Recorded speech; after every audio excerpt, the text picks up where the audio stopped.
y'all, y'all, like, y'all, like, what?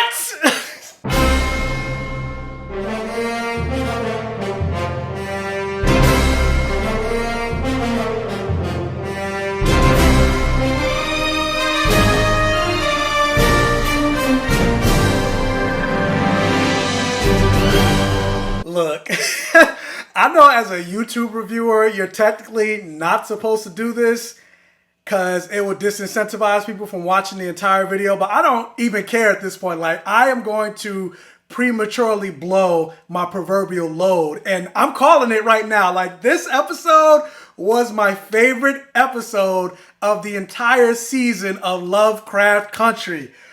Oh boy, there's a lot to get into for this episode, so let's just get into it. Lovecraft Country episode 8, entitled Jig-A-Bobo. And the synopsis for this episode reads, a distraught Diana finds herself in Captain Lancaster's crosshairs. And when a visitor from his past arrives at the boarding house, Atticus and Letty each take steps to protect their future. And as I've been saying, really since they introduced the character of Bobo, aka Emmett Till, I knew this storyline was going to play a major part in the storyline. I've been saying it for a while now, and now we are finally getting to the episode where that prediction is being manifested. And so this episode opens up on September 3rd, 1955, outside of Robert's Temple Church of God in Christ. And the only reason I know that is because that's the date of the infamously sad and tragic day that Emmett Till's viewing services were in Chicago, where his mother, Mammy Till Mobley, made the very brave decision to have an open casket funeral so the world could see what Roy Bryant and J.W. Milam did to her son. And there are pictures of this day, whether it's the people waiting outside or the actual pictures of what happened to Emmett Till, all throughout the internet. And if you want to know more about the murder of Emmett Till, I recommend checking out this documentary, The Untold Story of Emmett Lewis Till. I'm pretty sure at this point it's streaming somewhere, but if not, you could probably buy the DVD on Amazon. I had this for a long time. And as soon as I saw all these people lined up and the woman coming out the building and she threw up into the trash can, I was like, yeah, this is Emmett Till's murder. And playing in the background of this episode is Bananarama's Cruel Summer, because that's exactly what this was, a very cruel summer. And so in this moment, you see Dee, she's grieving because Emmett Till was more than just another black person senselessly murdered by white people. He was one of her best friends. And this is very personal for her, more than most of the people in that funeral line. And also, not only just the fact that he was her best friend, but this is another death that she has to grieve through, and not because they died of cancer or some other natural causes, but it was death by white supremacy. And I'm assuming Dee is around the same age as Bobo, and she shouldn't have to deal with this. But sadly, it's a reality that so many black people, especially in the 1950s with how prevalent lynchings were, and even Montrose alludes to it where he says, there ain't no getting around this. This is every Negro's rite of passage in this country, child or not. And considering that he went through the Tulsa Race Massacre, and not only did he go through the Tulsa Race Massacre, judging by the age of Montrose, he was in his 20s when the Tulsa Race Massacre occurred. So he was practically an adult, and he's still scarred and affected by the wounds of what happened during Tulsa. So imagine how Dee, who is a child, feels right now. And this scene and this moment and this speech by Montrose just makes me think of all the kids that are indirectly victims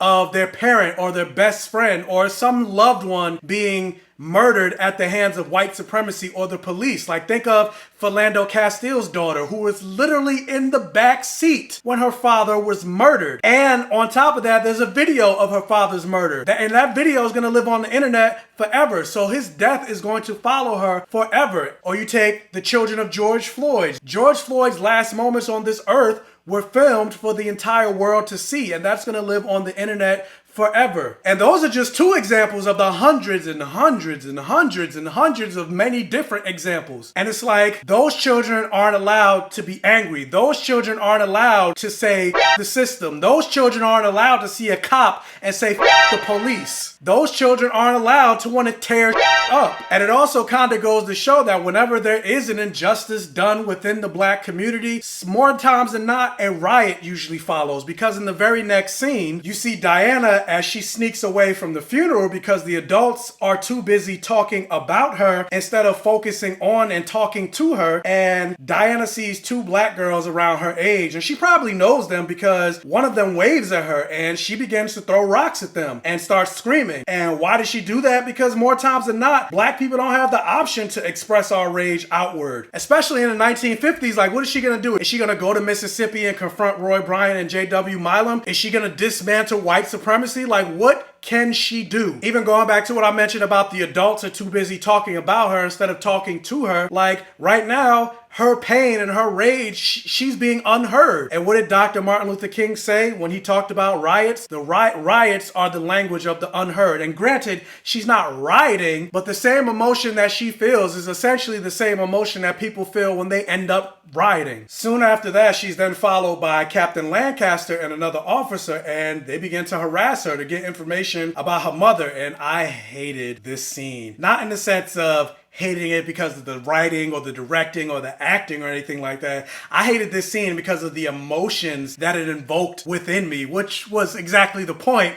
So this show did its job, but still. And granted, all they really did was put a magical curse on her, which is far less tame to the things that they could have done to her and the things that have been happening to black girls by cops or non-cops throughout the history of this country. But even if they ended up doing more, like, there would have been nothing anyone could do. I mean, hell, look at what happened with Breonna Taylor. She got no justice. Going back to the relevance of this episode, Emmett Till, his murderers, even though they admitted to doing the crime, they walked completely free. No justice. But yeah, Carolyn Bryant, who was the woman that accused Emmett Till of even whistling to her, which caused Roy Bryant to go after him, she's still alive today. She admitted that she lied about Emmett Till assaulting or whistling at her, and yet she has never gotten arrested. She's still alive. She got to live her full life. Even just taking away the potential for magic and all this other stuff, and that's why I hated this scene. No justice. And so after Captain Lancaster casts the spell on Dee, which you don't know what the spell actually did, she runs away. You see the poster of the black cream of wheat caricature. The eyes follow her as she's going, and I'm just like,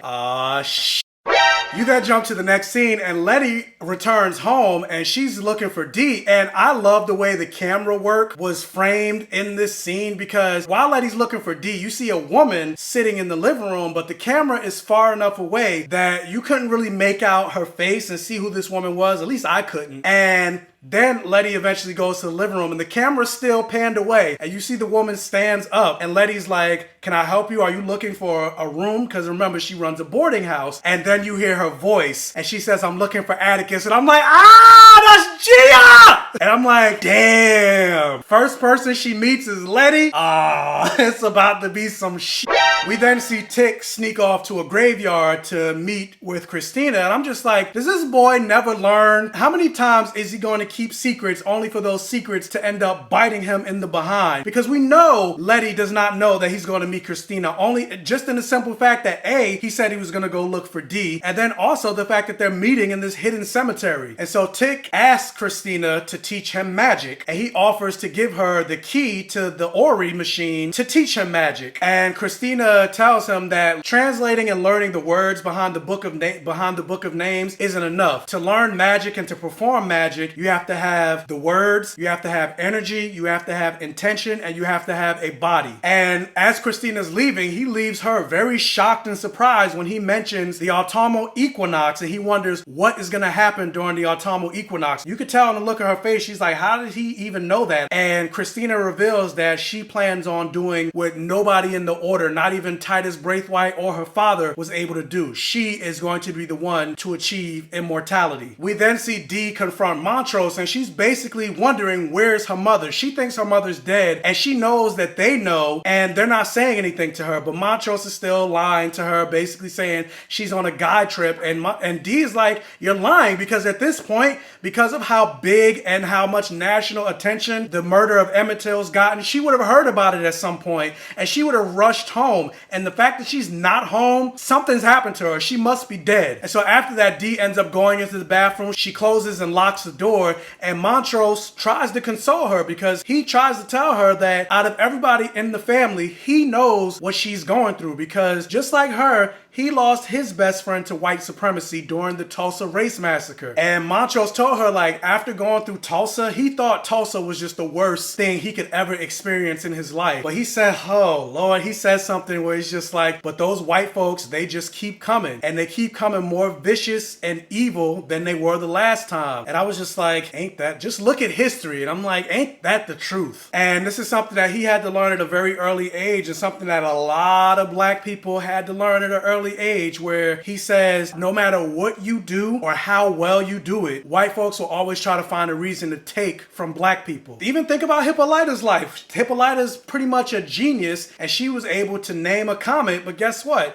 No matter what she did and how well she did it, white folks found a reason to take it from her. And so yeah, that's true back then, and even if you look at current events, it's true now. And going to episode 5, it's just like, black people, we are so tired of being interrupted. But it's during Montrose's speech that we see a character from a well-known book, Uncle Tom's Cabin, which after this episode, I feel like I need to read, but it begins to take on a monstrous form, which causes Dee to naturally freak out, and she sneaks out the window. And we then see Ruby trying to escape from all the trauma, and she runs into the arms of her lover, who she also knows is a woman using magic to turn into a man. And one of William Steena's neighbors confronts Ruby, asking her if she's the maid, and Ruby says, no, I'm not the damn maid. But of course, this is the 1950s. Black women are not allowed to react that way to a white man. And so that man ends up getting irate. He gets angry. He begins to get aggressive. He approaches her in a very threatening way, and he's about to do God knows what. But luckily for her, William Steena shows up, and Ruby's frightened and she's in tears, because what if William Steena didn't show up? What would have happened to her? And William Steena takes Ruby into the house. He begins to romance her. He bathes her. He caresses her, and they begin to have sex. But before they have sex, Ruby doesn't want to have sex with him as a black woman. She takes the potion and turns into Hilary Davenport. And this is actually the first time we get to see a brief glimpse of the transformation, and it's nowhere near as bloody as when they change back. And I was looking at this scene, I was like, what the, like, really, Ruby? Like, today of all days, you decide that you want to have sex with your white lover? Not even just having sex with your white lover, that's not even the problem. Like, death and murder and grief and all that, many people grieve in different ways. And so some people do have sex when they deal with murder or any type of tragedy. That's not the problem. But the fact that she chose to turn herself into a white woman when white people are the cause of her problems, I'm just like, really, Ruby? Like, what are you doing? During the sex scene, you see Ruby as Hilary Davenport. She begins to wilt and burst out of her Hilary shell, and all the blood, gore, and skin. And despite all of that, they're still having sex with each other. It's almost like the grotesqueness is making them more turned on. And while this whole scene was happening, because William Steena wasn't transforming back into her normal self, and I was just like, why is Ruby transforming so early? Because we know that she took the potion way after William Steena, so shouldn't William Steena be transforming too? Like, why is Ruby the only one transforming? We've seen the potion last way longer than it did. Like, she literally just took it for them to have sex. And so I was like, is this a visual way of showing Ruby is now done with being represented by whiteness and wanting to be white? Is that perhaps why the potion didn't last as long as it normally does? Because pretty much everything in this show is intentional. So I was just like, what was the intention of having this particular moment happen? And so the next scene, we see Tick come back to the boarding house, and before he even enters the house, he sees shoes at the foot of the door. You can tell by the look on his face, the look of concern on his face. He knew whose shoes they were. He knew he was about to walk into some stuff. And so he enters the house, and who does he see? He sees Gia and Letty sitting at the table, and Gia's naturally happy to see him, and Letty looks pissed. And I was just like, oh damn, it's about to go down. We then see Dee at the train station, and suddenly she feels like she's being watched, and we see two characters similar to the monstrous form that we saw on the Uncle Tom's Cabin book, and they're making their way towards Dee, and nobody else can see them. And basically these creatures, these demonic creatures, are horrific exaggerations of the stereotype, the black pickaninny. And so actually jumping back to the title of this episode, Jig-A-Bobo, that's a play on the term Jig Jig-A-Boo, which actually is a racial slur against black people. And the pickaninny is actually a slur and a caricature applied to dark-skinned black children that originated from the character of Topsy in Uncle Tom's Cabin. And Topsy was the black girl on the front of the cover. And so those two girls on the front of the cover are actually who's following D. You have Topsy, then you have a distorted character of the other girl, but this character, her name is Bopsy. But instead of it being a white girl, it's a lighter skinned black girl. And they're chasing her, and you hear the old minstrel song playing in the background as part of the score, knocking on the door. And so circling back to Tick, Letty, and Gia, Gia confesses to them what she is, a Kamiho, and she explains to them how her powers work. But during this conversation, Tick says, so you absorbed 100 men? So I'm like, so is she human now? Because Tick was supposed to be her 100th man. Or was that 100 man ruse a lie? Or did she not absorb 100 men? But either way, you could tell Tick is very upset, and he's not even letting Gia finish talking to explain herself and explain how her powers work and explain her side of the story. He cuts her off and wonders why she's here.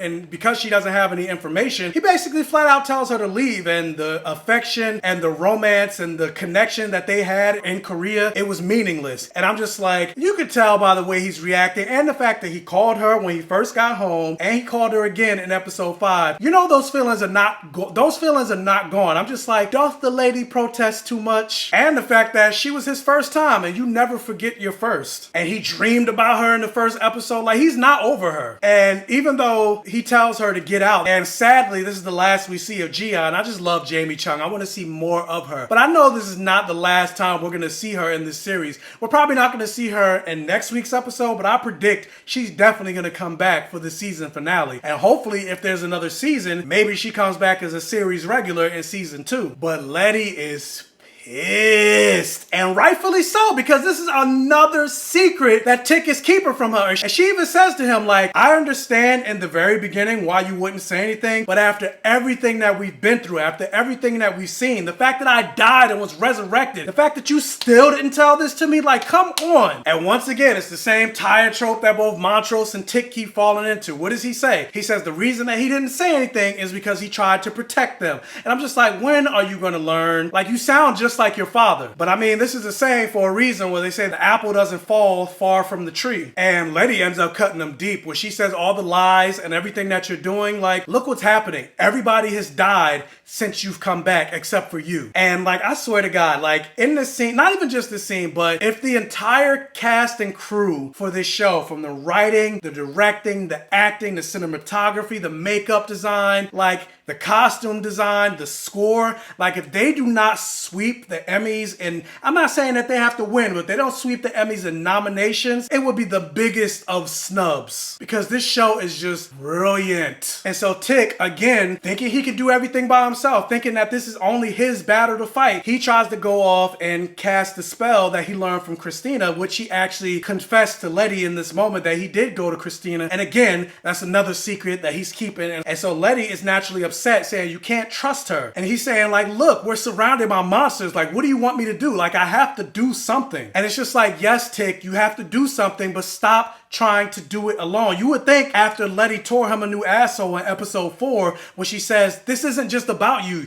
Montrose was kidnapped, I was killed and brought back to life, George is dead. Like, it's not just about you. This involves all of us. You would think that would have penetrated within him, but clearly it hasn't. You thought there was going to be some progress in Tick and Letty's relationship, but every single time they take some steps forward, Tick keeps forcing them to take steps back. And it's just like, they're so dysfunctional, and it's mostly because of Tick. And he's just continuing to be hard-headed, and I'm like, yes, I get the intention, but think about what happened with episode 3. Letty wasn't able to defeat Hiram's ghost until she came together with the other ghosts. She called upon her ancestors. It takes a village to defeat all of this stuff. No one person can do it alone, and for Tick, his village consists of Montrose, Hippolyta, Dee, Ruby, and Letty. And speaking of Ruby, like, she confronts Christina about her so-called allyship and wonders, like, does she even care that Emmett Till was murdered? And she gives a speech that black people have collectively given to white people all the time. She says she wants Christina to feel heartbroken. She wants her to feel scared. She wants her to feel furious. And she's tired of feeling this way over and over and over and over again. As she's saying it, is something that I feel, because yeah, I don't don't know George Floyd. I don't know Ahmaud Arbery. I don't know Breonna Taylor. I don't know Atisha Jefferson. I don't know Corinne Gaines. I don't know Sandra Bland. I don't know Philando Castile. I don't know Emmett Till. But each death sickens me at my core. And the ones that are caught on video, like I haven't watched any of them because I just can't. And really, because at the end of the day, the thought just hits in your mind where it's just like, damn, could that be me one day? Or could that be somebody I know and love? And for the most part, white people don't have to feel that. Like, yes, I know white people are murdered at the hands of police. White people are murdered, period. But more times than not, white people don't have to worry about getting murdered just for the sole virtue of being white. They aren't followed for simply jogging in a neighborhood like Ahmaud Arbery was because they're white. They're not looked upon as being in the wrong neighborhood like George Zimmerman did with Trayvon Martin just because they're white. They aren't profiled by police simply because they're white. Even though FBI statistics show that white right-wing terrorism is the most dangerous form of terrorism in America, but still nobody's doing anything about that. Even just look at what happened with Ruby when she was trying to go into her boyfriend's house with William Stina's neighbor. And people try to downplay this rage and anger and stuff that black people feel all the time. Like even our very own president would be super dismissive and say stuff like, well, white people get killed by the cops all the time. And it's like, yes, you do. So then why aren't you just as angry as we are? Why aren't you protesting like we are? Why is it that you don't feel the same level of rage that we do? However, with the flip of that, Christina also calls Ruby out because Ruby says she should be on the south side of Chicago with her people mourning the death of this 14-year-old boy. However, nobody forced Ruby to be there. Ruby chose to go to the arms of William Stina. And so Christina basically says that despite everything that you may feel, at the end of the day, you still want what you want. You still wanted to come here and get by your white lover. And I mean, every episode of this season, like it's almost a different genre within the same show. And this episode, kind of like the first episode, but more so than the first episode, this episode is really leaning into the horror aspect. And nothing really showcases that more than this next scene where it's very Nightmare on Elm Street with the little white girls and they're jumping rope and they're rhyming. But instead of saying 1, 2, Freddy's coming for you, 3, 4, better lock your door, they're saying Topsy with the yellow eyes tries to claw the one she spies,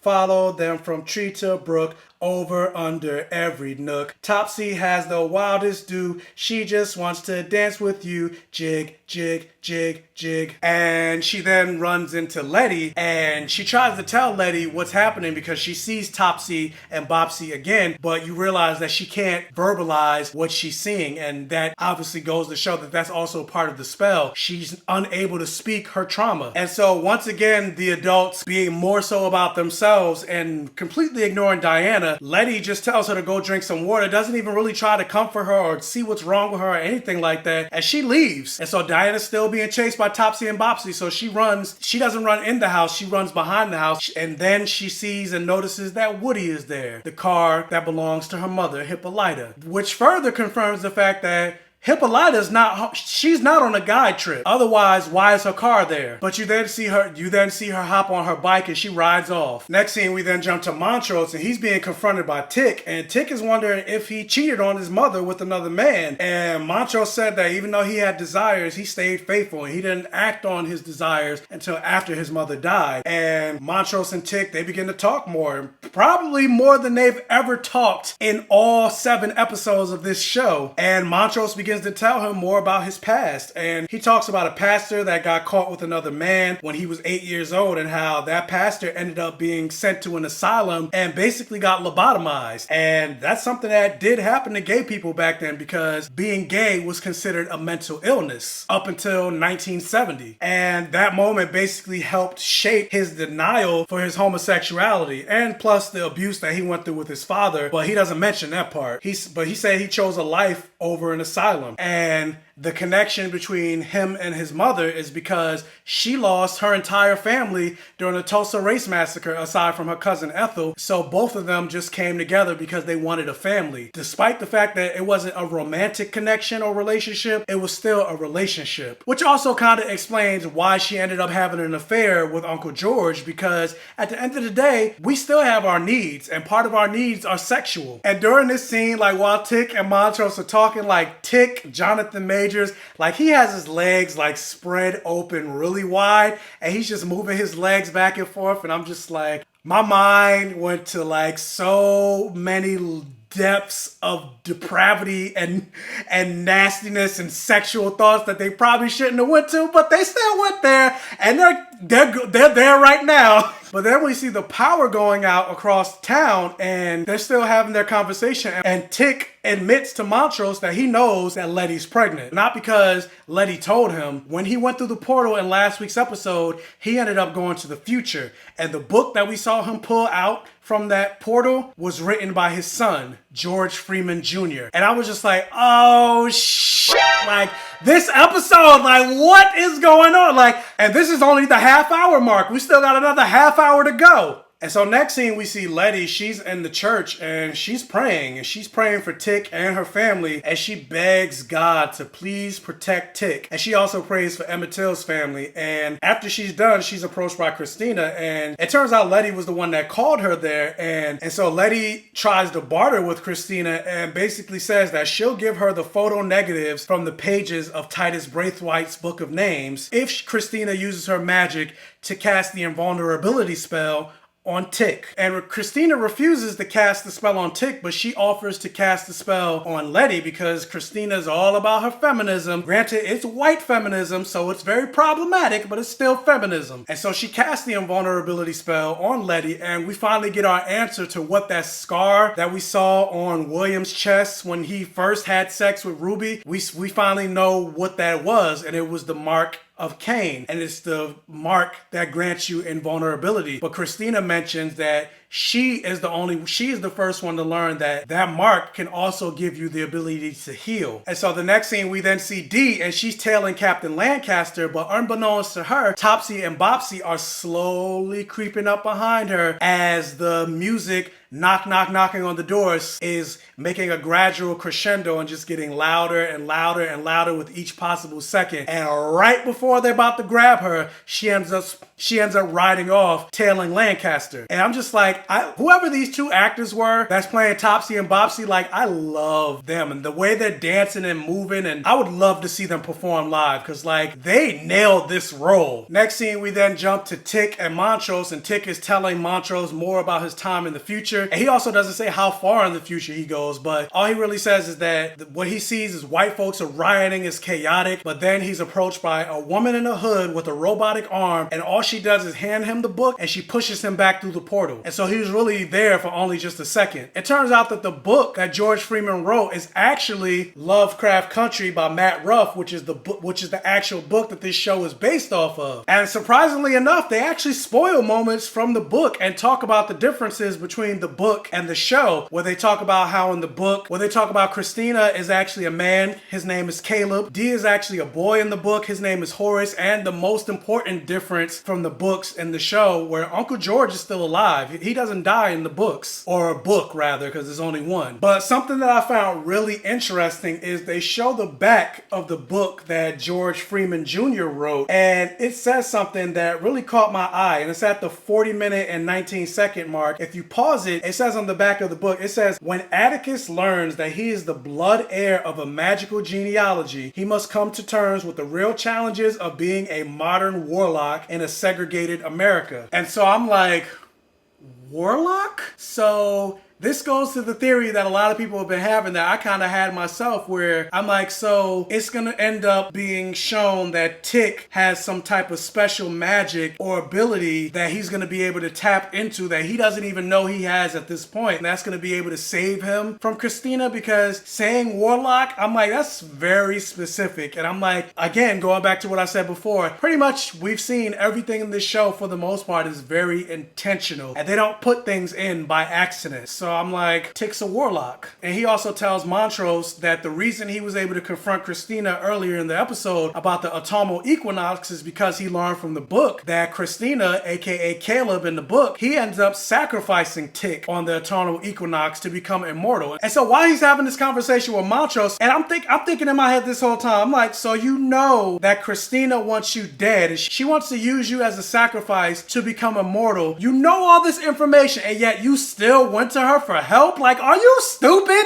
In a very fatherly way, Montrose tells Tick that instead of having Tick cast a spell with a spell that could potentially kill him, he'll actually cast a spell because he never thought he was going to live as long as he did. Well, he always thought his life would end at the end of a white man's bullet or being lynched from a tree, but instead he'll cast his spell, and if he ends up dying from magic will be way cooler than dying from a bullet. And he tells Tick that part of casting a spell is having intention, and he has a very strong intention to see his son safe. We then see Dee in the next scene, and she confronts Captain Lancaster, and she's a different Dee than the very beginning of this episode, where she's not afraid of him like she was in the beginning, because she's being chased by a literal demon, and she's more afraid of that, so why should she be afraid of a man? Granted, it was a demon that was literally cast upon her from a white man, and he says that he can take this curse away from her if she accomplishes a task that he wants her to do, and basically he wants Hiram's Ori. And when he says to her that he could remove this curse from her, I'm just like, ain't that the truth? Because truth of the matter is, white people, white men specifically,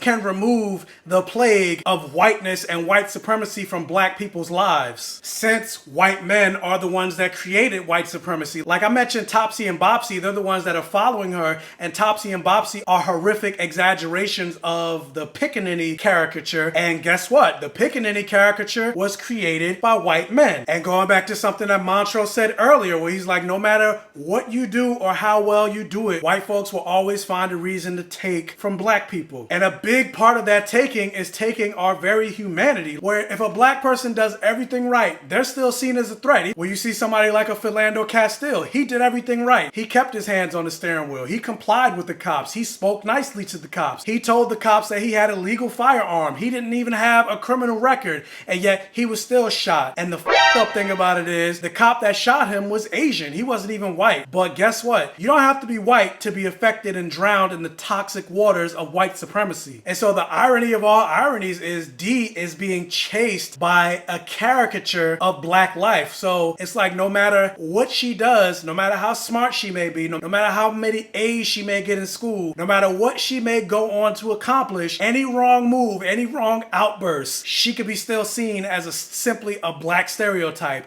a pickaninny, an angry black woman. And so you damn right that Lancaster, a white man, can remove this spell from her. And Dee's not for it. She ends up saying, and I love this moment, she returns the favor and spits back on him because he spat on her earlier in the episode to cast the spell. And she also verbally lashes his partner because he says something really derogatory regarding Hippolyta's name and says, oh, black people and their stupid African names. Little does he know her name is actually Greek, so he's the stupid one. And so when she says to him like, F you pig, and then she stormed out, I was like, yes, Dee! And that moment empowers her to basically ride past, almost in a playing chicken type of way, instead of running away from them, she rides past Topsy and Bopsy. Now honestly, I thought that would have been the thing that would have ended the curse, but it didn't. Then we jump back to Tick and Montrose's Tick, and Tick is using his blood to draw the symbol that Christina showed him earlier in the episode, and they're basically working out how to cast the spell. And Montrose reveals to Tick, because he's reading the book, that he's actually dyslexic, and it's something that Tick never knew. And Tick says to Montrose, like, how many other secrets do you have? Like, hopefully this is the last secret that you have. And of course, we know Montrose, we know this isn't the last secret that he has, and also based on the look that he has on his face, we know this isn't the last secret that he has. The biggest secret that we at least know of is the fact that Montrose might not actually be his biological father, and George and Uncle George might be Daddy George. But we know there's probably more secrets even beyond that. And so Montrose ends up saying the spell, and they look around because Tick says he doesn't feel anything, and so they believe that the spell didn't work. And I'm thinking in my head, I'm like, oh man, they done messed something up, because I thought that the reveal that Montrose was dyslexic meant that he ended up mixing the words around to the spell, and yeah, the spell worked, but it didn't work in the way they wanted it to, and he actually screwed up, and something bad was gonna happen later in the episode. That's what I thought. We then see Christina standing at a pier, and she's approached by two other white men, and they ask her, like, are you sure this is something that you want to do? And she basically says, like, look, you got paid for a job, now do it. And before they end up doing whatever it is they're about to do, she whispers and says a spell to herself, and then they just start to beat the living hell out of Christina. And I'm just like, what is going on? And she fights back, but they continue to beat her to the point that she ends up laying on the ground, and while she's on the ground, they flip her around, and they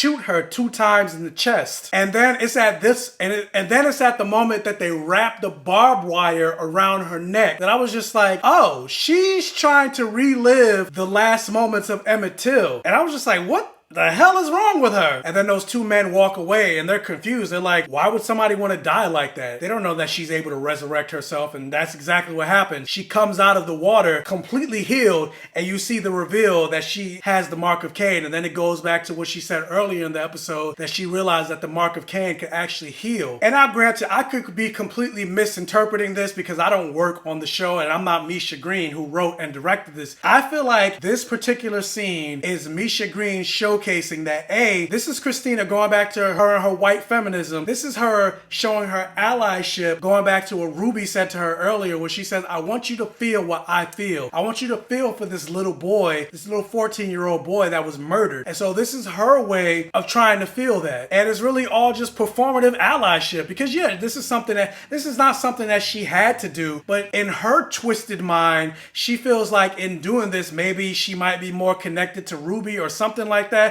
That's what I think. And it's all performative, because at the end of the day, doing what she did, there's no real fear there. Despite everything that she went through, despite the torment, the torture, and the pain that she went through, she has the privilege of knowing from her magic that she's protected. She knows that she's not going to die. So what is she really losing? What is she really gaining in this moment? Absolutely nothing. And in the real world, granted, there's no book of names and there's no magic, but this is something that Dr. Martin Luther King and Malcolm X talks about all the time with regards to the white liberal, the white moderate, and why in many ways they're more dangerous than white racist conservatives. They'll keep making these performative and symbolic gestures to show that they're not racist, but it's not real. And then you get somebody like an Amy Cooper, who was a Democrat, who donated to Hillary Clinton's campaign, who voted for Hillary Clinton, somebody that you might see as on your side, but yet she was able to do what she did with Christian Cooper. But yeah, if you asked her if she was racist, she would totally say, no, I'm not racist. Or it's this level of performative allyship that will allow members of Congress to show up on Capitol Hill in kente cloth, thinking this actually means anything, when yet they're in Congress. They have the power to make laws, but instead of trying to make laws to actually do something about white supremacy, they're just making this performative gestures. But real allyship is daily. Real allyship is grueling. Real allyship causes one to sacrifice something. Real allyship can potentially cause you to put yourself in harm's way. Real allyship could potentially cause you to lose your friends, your families, your lovers, if they're not willing to get in the dirt with you. And I feel like most white people aren't willing to do that. And why am I able to say that? Because racism and white supremacy still exist. And so I think that was the brilliance of this scene, showing this performative allyship gesture. And like I said, that might not even been her intention for this scene, but that's how I took it. And so the next scene, we see Ruby and Letty as Ruby's developing pictures, and Ruby and Letty basically confess to each other. Letty confesses to Ruby that she's pregnant with Tick's child, and Ruby confesses that she knows about everything that's going on, and she knows about magic. She doesn't want to be white, and she's tired of white people, but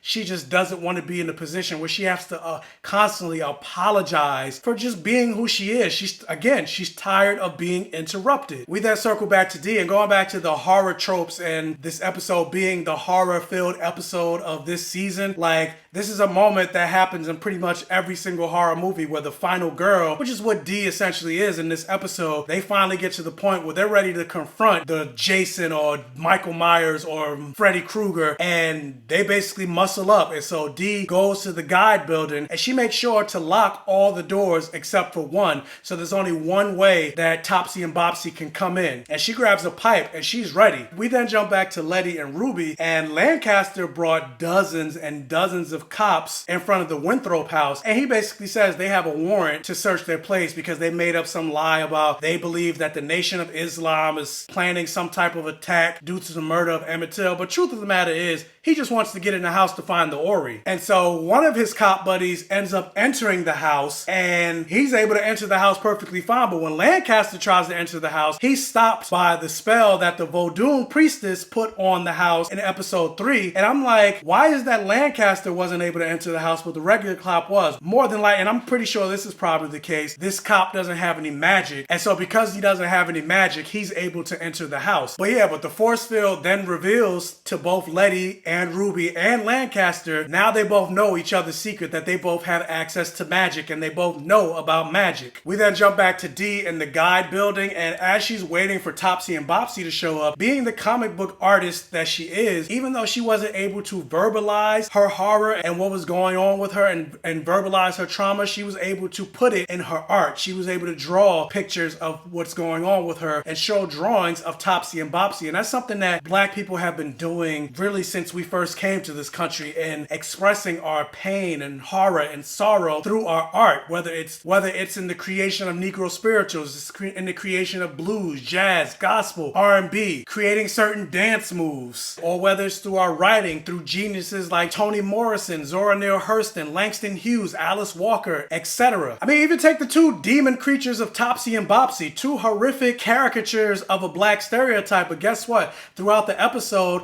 they're still dancing, and granted, it's in a horrific way, but they're still expressing themselves through dance. And it kind of goes to show that despite the many horrors that Black people go through and will continue to go through, unfortunately, in this country, we will still always find a reason to dance. But yeah, so Topsy and Bopsy end up entering the store and the battle begins. And speaking of the battle beginning, we then jump back to Ruby and Letty, and the cops are firing pretty much their entire clips into the house. And Letty ends up sitting up wanting to test the invulnerability spell, and we get to see that the invulnerability spell does work because bullets are ricocheting off of some invisible force field around her. And we see that Tick is leaving Montrose's house, and he hears the gunfire, and he runs to the front of the Winthrop house, and the cops eventually catch wind of him, and they see him, and they all begin to turn their guns on him. And Letty hears the commotion going on outside, and she knows what's about to happen, so she screams, especially after hearing the fact that Tick is supposed to die. So she tries to run out the house, and granted, during this scene, like, I didn't think Tick was gonna die, but I knew Letty was not gonna get there in time. Like, I thought he was gonna take a bullet, just not in a fatal way. And so we see Letty running to try to save Tick, but then one of the cops ends up shooting his gun. But right before the bullet hits Tick, we see one of the Shoggoth creatures that we saw in episode 1. It eats the bullet and basically saves Tick's life. And then it goes full slaughter mode on all of those cops, and I love every single second of it, and I wanted them all to